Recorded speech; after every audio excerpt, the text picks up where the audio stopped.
and get ready to zoom into another big game here for the Big 12.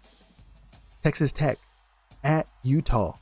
Number 24 versus number 17 here at your sports outpost there in Salt Lake City. -3.5 point favorites going towards the Utes is where the line was set to begin the week. It has now gone down to -3. So that's pretty interesting, as I guess people are having a little bit of faith there for Tech. It is the first meeting between the two since 1973, as the Red Raiders lead the series 2-0. That's quite a long time ago, to be quite honest with you. And we were talking about that in the offseason as well. A lot of these teams are not very familiar with each other, so there's a lot of unknowns of like how games are going to go. And it's kind of, again, the wide open conference, why people label it there for the Big 12. Joe McGuire comes in this game undefeated. Last week, they blew out Oregon State 45-14, whipping them Beavers. They probably got a nice pelt after out of that. Then 62-14 the week before against Kent State. And then the week before that, they played Abilene Christian. They were already up like 42-0 with a big weather delay there. Head coach Kyle Whittingham is also undefeated. 31-6 last week against Wyoming. This defense is really good, because they also only gave up 10 points against UCLA in the Rose Bowl. That was 43-10, and unfortunately, the losing coach out of that is already out of a job. The week before Wyoming, I'm trying to remember who they played off the Cal Poly. Yeah, they blew them out there already in Salt Lake City. The big question: are the Red Raiders going to score enough points in the first half? This team at the moment is number 1 in the country in first half points. I was talking about it on DGen Takes' chat yesterday when they were live and talking about this game a little bit, or talking about Texas Tech in general. They're averaging 38 points just in the first half. That is like a lot. But again, they played Oregon State, Kent State, and an FCS opponent. Kind of explains that.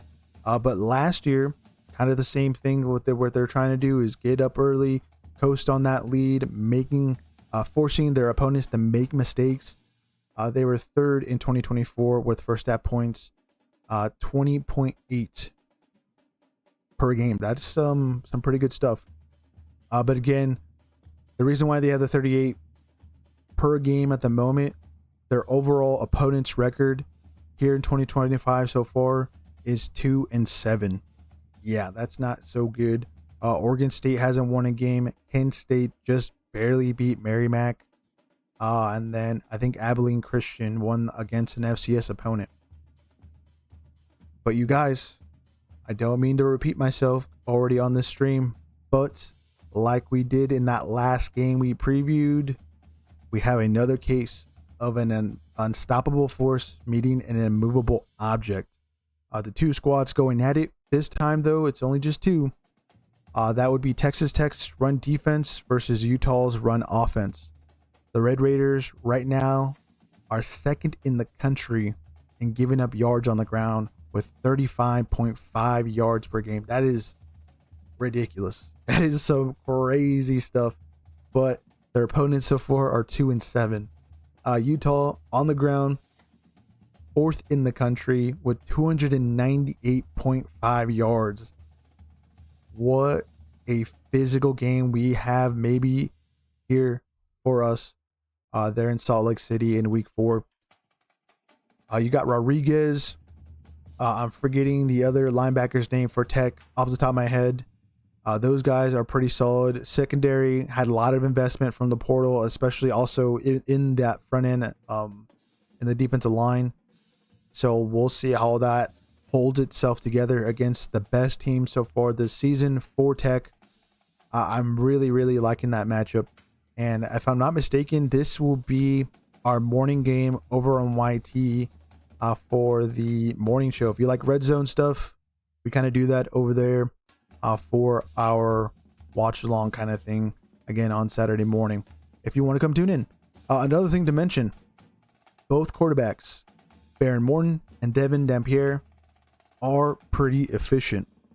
Dampier in his first season as a U, as he comes over with his offensive coordinator and some other former Lobos players, has 628 yards passing, 73 completion percentage at the moment. That's some pretty good stuff. 7 passing touchdowns, 2 sacks on him so far, and then 0 interceptions. That's some pretty efficient passing there. Baron Morton has 923 yards. If I'm not mistaken, he might be leading the country in passing yards with a 70.4 pass completion percentage, 11 passing touchdowns. Yep, Tech loves to pass the ball with 2 sacks and then 1 interception, which is kind of crazy. The amount of volume that he's putting out, and he's only given up 1 interception. Pretty good stuff. Pretty good stuff. Either of these guys will be going up against some interesting stats on defense in terms of passing first downs. Obviously, they're very efficient. So far, Tech is 45th in the country in giving up passing first downs, and that's 9 so far. Utah, they are 19th in the country in giving up a passing first down with just 6 per game. So that's some pretty interesting stuff. Texas Tech was just outside of our top 25 offensive lines for us going into 2025. We think Utah has the number 7th best O-line in the country. Obviously, there's some headliners with Fanu. There is the veteran Lomu, and then some other guys. I'm forgetting the right tackle on the other opposite side. That's also going to be a pretty high draft pick. Regardless, pretty good stuff there in the trenches. This game will come down to finishing in the red zone. Texas Tech is 49th in the country in scoring percentage. Outside, again, or within the 20-yard line, that's 91.67%. Utah is 55th in the country in the red zone with a 90.91% scoring percentage. Those most likely are both going to be brought down, I'm guessing, because of the defenses and the qualities that they bring, but also, are they going to have very many chances in the red zone for either of these teams? I would say Utah would have the higher probability. Tech is going to be mostly scoring from beyond the 20-yard line if they do. But again, this game comes down to finishing in the red zone. The injuries. I think it's well known that Quentin Joyner is out for the season. Running back for Texas Tech. Just had to bring him up as he's not available, obviously, with the, I think, torn ACL, unfortunately, and hopefully he gets better and comes back better than ever. Then for Utah, they have a player that hasn't, actually 2 players that haven't played, but they're somewhat losses because they're supposed to be starters technically. That's defensive tackle Dallas Bakalahi. He's questionable with an undisclosed injury. And then safety Rabbit Evans, who is out for this game, also undisclosed injury. We're going to go Utah. I think they play more physical. They know exactly what Tech likes to do. And if they can prevent those first half points, and also on top of that, not make a lot of mistakes. The reason why Texas Tech, or one of the variables of the reason why Texas Tech beat Arizona State last year, was penalties, and somewhat causing them. They haven't been too big so far this year from what I've seen, but Utah has to prevent themselves from making those kind of mistakes. But again, Utah's defense, they know what they like to do, and I think they're going to give Baron Morton some big problems that he has not faced so far here in 2025. And again, we're going to go Utah by 12 points as it's -3 here so far to go into the weekend. As we zoom out,